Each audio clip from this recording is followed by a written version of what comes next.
Welcome to Critical IT Solutions podcast series, where technology leadership meets innovation. Join us as we explore the ideas shaping modern IT, from cybersecurity to quantum computing and everything in between. 60% of small businesses close within 6 months of a major cyber attack. Not slow down, not restructure, close. And yet fewer than 30% of them carry a standalone cyber insurance policy. Today, we're pulling apart why cybersecurity insurance is one of the most critical and most ignored decisions a small or mid-sized company can make. Specifically, what these policies actually cover, what they cost in 2026, and what you need to do right now to even qualify for one. By the end of this episode, you'll have a clear picture of the real financial stakes and a concrete starting point for protecting your business. I've got someone here who has been deep in this space, so let's get right into it. Walk me through what's actually going on with small businesses and cyber threats right now. So the first thing to understand is that the threat landscape for small and mid-sized businesses has fundamentally shifted. A decade ago, a lot of small business owners genuinely believed they were too small to be worth a hacker's time. And that assumption made some sense then. But cybercriminals figured out something important. Small organizations rarely have the same defenses as large enterprises, but they still handle valuable data and real money. So the calculus flipped. But I think a lot of people still have that instinct, right? Like, why would anyone bother with my 10-person accounting firm when there's a Fortune 500 company sitting right there? That's exactly the wrong mental model, and here's why. Attackers today aren't manually picking targets. They're using automated tools that can scan thousands of businesses in minutes and just exploit whatever weakness they find. It doesn't matter if you're a 10-person firm or a 10,000-person corporation. If your VPN is exposed or an employee clicks the wrong link, you're in. And the Verizon 2025 Data Breach Investigations Report found that 46% of all data breaches target small businesses, nearly half. Wait, 46%? That's not a niche problem. That's basically the majority of the target pool. Right, and it gets worse when you layer in the staffing reality. According to the Hiscox Cyber Readiness Report from 2023, fewer than 15% of U.S. companies with under 250 employees have a full-time cybersecurity professional on staff.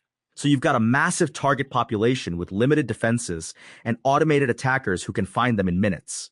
That's the environment small businesses are operating in. So what does it actually cost when something goes wrong? Like, give me the real numbers. The numbers are genuinely alarming.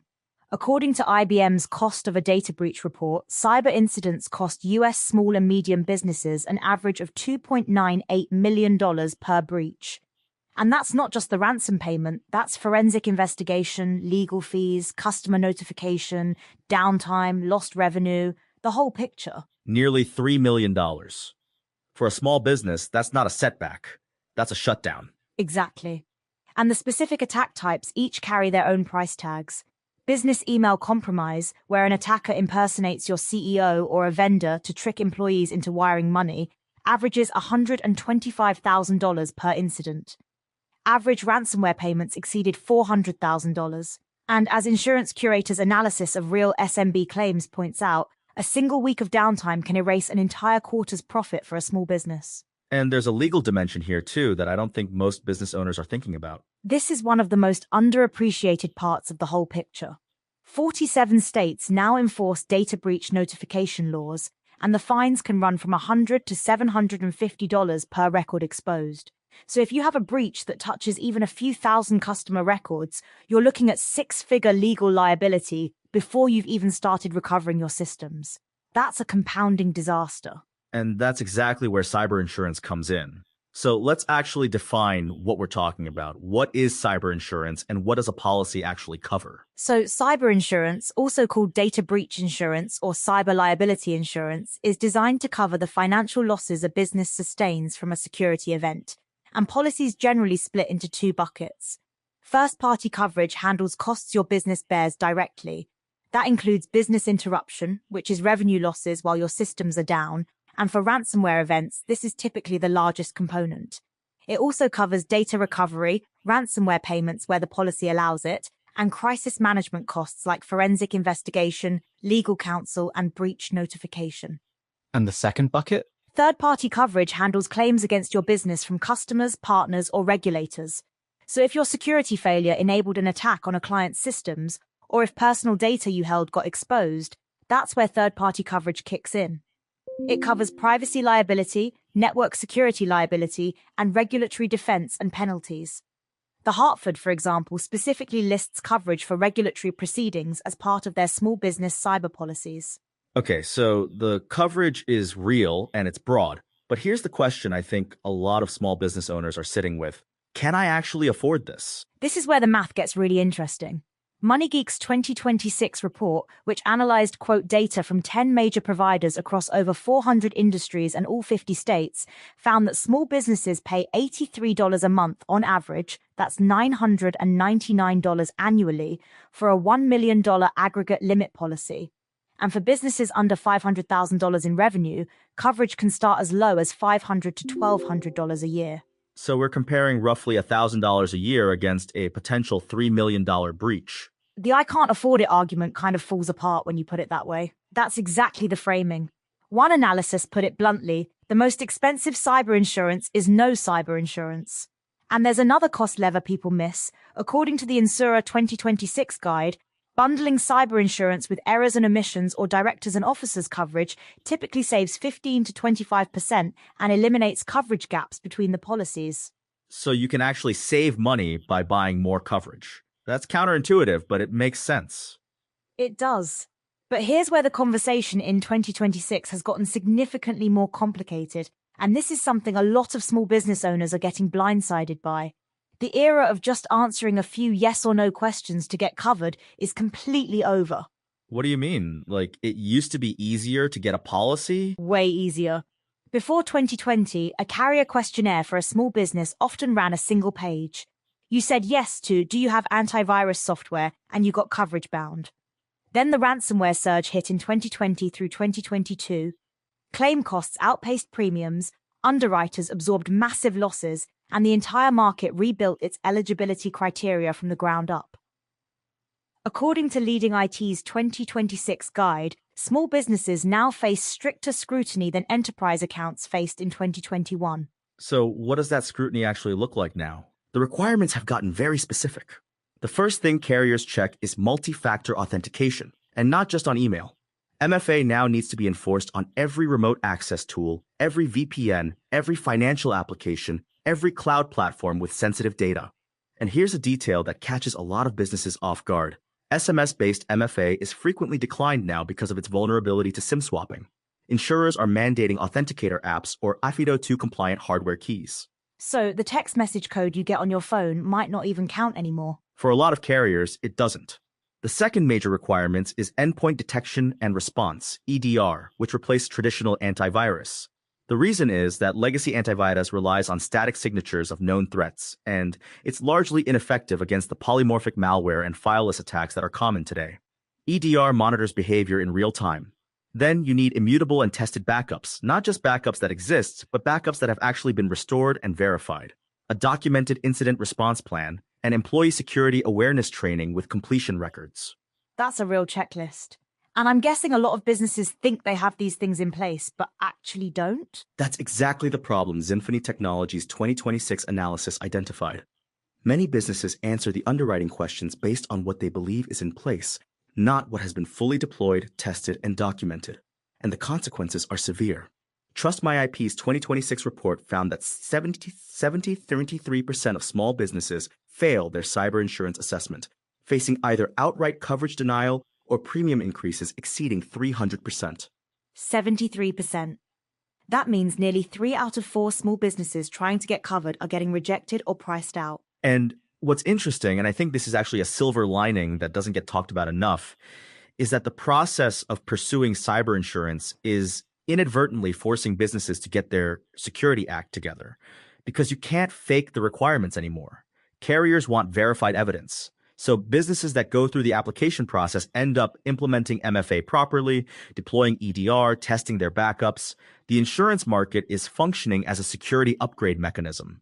That's a really interesting way to look at it. Like, the qualification process itself is the value, not just the policy. Exactly.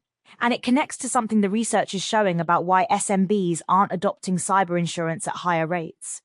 A 2025 study published in the journal Computers and Security by researchers Adrico and Nurse at the University of Kent, conducted 38 semi-structured interviews with SMEs, insurers, brokers, and other stakeholders. And what they found was that SMEs aren't skipping cyber insurance because they think it's unimportant. They're skipping it because of limited awareness, concerns about cost, complex policy language, and, this one is really telling, unclear internal ownership of cybersecurity responsibilities. That last one is so real. Nobody knows whose job it is, so nobody does it. And it's not just an academic finding. The UK government's Department for Science, Innovation and Technology published a report in August 2025 called Ensuring Resilience that looked at SME cyber insurance adoption across the UK and found the same pattern, and actually called for government intervention to close the market gaps and drive adoption. This is being treated as a national economic resilience issue, not just a business decision.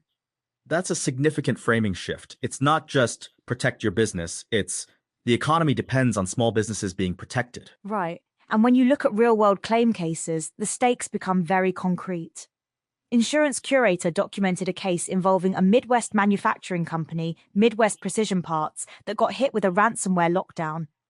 The attack encrypted their operational files, shut down production, and the recovery involved forensic investigation, ransom negotiation, system restoration, and customer notification. For a small manufacturer, that kind of event without insurance coverage is often unsurvivable. With coverage, the financial shock is absorbed and the business can actually recover. And that's the difference between a bad week and a permanent closure. Precisely. And the Insurer 2026 guide cites that 60% of small businesses close within 6 months of a major cyber attack. That's not a statistic about bad luck. That's a statistic about businesses that had no financial cushion to absorb the recovery costs. Let me push back on something for a second, though. Is there an argument that cyber insurance creates a kind of moral hazard, like businesses get covered and then they stop investing in actual security because they figure the insurance will just pay for it? It's a fair challenge, and it was a real concern in the early days of the market. But the 2026 underwriting environment has largely addressed it, because carriers now require verified security controls as a condition of coverage, and they audit those controls at renewal. You can't just buy a policy and coast. If your MFA isn't deployed properly, or your backups haven't been tested, you either don't get coverage or you get a claim denied. The market has built the incentive structure to prevent that moral hazard. So the requirements aren't just a hurdle to get the policy, they're an ongoing condition of keeping it. Exactly. And that's actually a meaningful shift from how the market worked before 2020. The Award BIOS analysis from January 2026 describes it well. The benign market conditions of 2018 to 2020, cheap premiums and loose underwriting, are gone. The market has stabilized, but the bar has permanently risen, which is ultimately good for businesses, even if it feels like more friction up front. So what's the practical starting point for a small business owner who's listening to this and thinking, okay, I need to figure this out? Start with the security controls checklist before you even look at policies. Get MFA deployed properly, not just on email, on everything. Make sure you have EDR, not just legacy antivirus. Test your backups, actually restore from them and verify the data is intact. Write down your incident response plan, even if it's basic, and document your employee security training. Those 5 things are the foundation that most carriers are going to evaluate. And once you have those in place, you're in a much better position to actually qualify for coverage at a reasonable price. Significantly better. Global Inc. IT's 2026 guide found that qualifying businesses typically see monthly premiums between $83 and $129. Businesses without those verified controls risk premium increases exceeding 300% or complete loss of eligibility. The security investment and the insurance investment are not separate decisions. They're the same decision. I want to come back to the coverage question for a second, because I think there's a nuance here that's easy to miss. You mentioned ransomware payments, but is that always covered? Not always, and this is a critical detail. The Award BIOS analysis from 2026 notes that ransomware payment coverage is increasingly restricted or excluded in some policies. And there's a legal layer on top of that. Payments to sanctioned entities are prohibited under OFAC regulations, so even if your policy covers ransom payments, there are situations where making the payment itself could create legal liability. This is why having legal counsel as part of your incident response, which cyber insurance typically provides, is so important. So you might have insurance, pay a ransom, and still end up in legal trouble if the attacker is on a sanctions list. It's a real risk, which is why the forensic investigation and legal counsel components of cyber insurance are arguably as valuable as the direct financial coverage. You need experts who know how to navigate those situations in real time, and most small businesses don't have that expertise in-house. The Hiscox data showed fewer than 15% of small businesses have a full-time cybersecurity professional. They certainly don't have a breach counsel attorney on retainer. That's a really important point.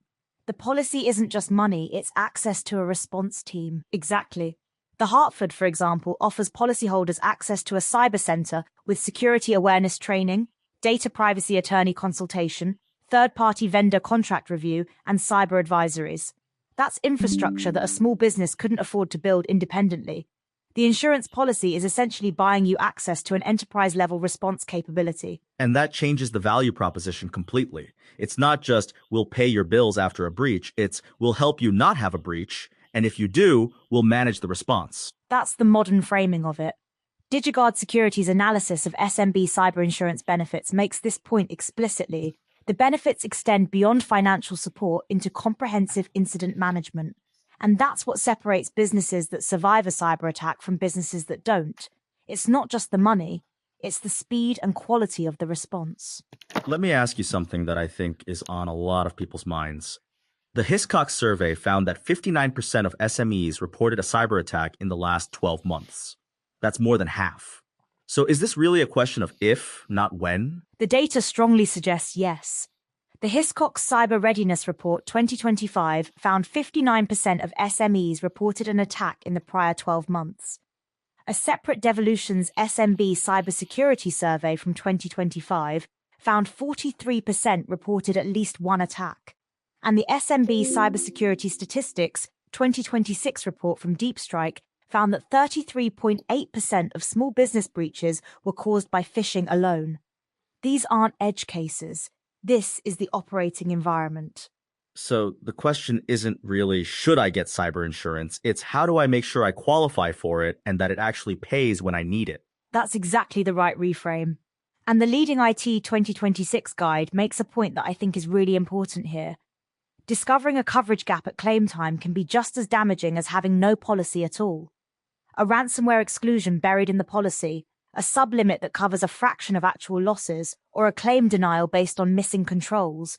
Those are outcomes that feel like having insurance but functionally aren't. Reading the policy carefully and understanding what's actually covered is not optional. So when you step back from everything we've covered today, here's what this really comes down to. The threat is not theoretical, the costs are not survivable without a safety net, and the safety net is more accessible than most small business owners realize. And the path forward is actually pretty clear. The security controls that insurers require, MFA, EDR, tested backups, an incident response plan, employee training, these aren't just insurance requirements. They're the baseline of a defensible security posture. Pursuing cyber insurance and pursuing better security are the same journey. You can't really do one without the other anymore. And the research from the University of Kent study is a reminder that the barrier for most SMBs isn't skepticism, it's awareness and clarity. Once you understand what's at stake and what the path looks like, the decision becomes a lot more obvious. Right. And the UK government's Ensuring Resilience report framing this as a national economic resilience issue tells you something important. The people who study this at the highest level don't see cyber insurance as a nice to have. They see it as infrastructure. The same way you wouldn't run a business without property insurance, you shouldn't run a digital business without cyber coverage. That's a really clean way to put it. Cyber insurance as infrastructure, not as a luxury. And the cost math makes it hard to argue otherwise. $83 a month against a potential $3 million breach. The businesses that say they can't afford cyber insurance are often the ones that can least afford not to have it. Here's the thing that's going to stick with me from this conversation. We started with that number. 60% of small businesses close within 6 months of a major cyber attack. The ones that survive aren't necessarily the ones with the most sophisticated security. They're the ones who planned for the worst before it happened. They had the coverage, they had the response team, they had the documented plan. And when the attack came, because for more than half of SMBs, it does come, they had something to stand on. And the starting point is simpler than most people think. Pull up the security controls checklist. MFA everywhere, EDR instead of legacy antivirus, tested backups, a written incident response plan, documented employee training. Get those in place, then get quotes. The market is there, the coverage is real, and the alternative, going without, is a risk that the numbers just don't support. That's the move. Don't wait for the breach to wish you had planned differently.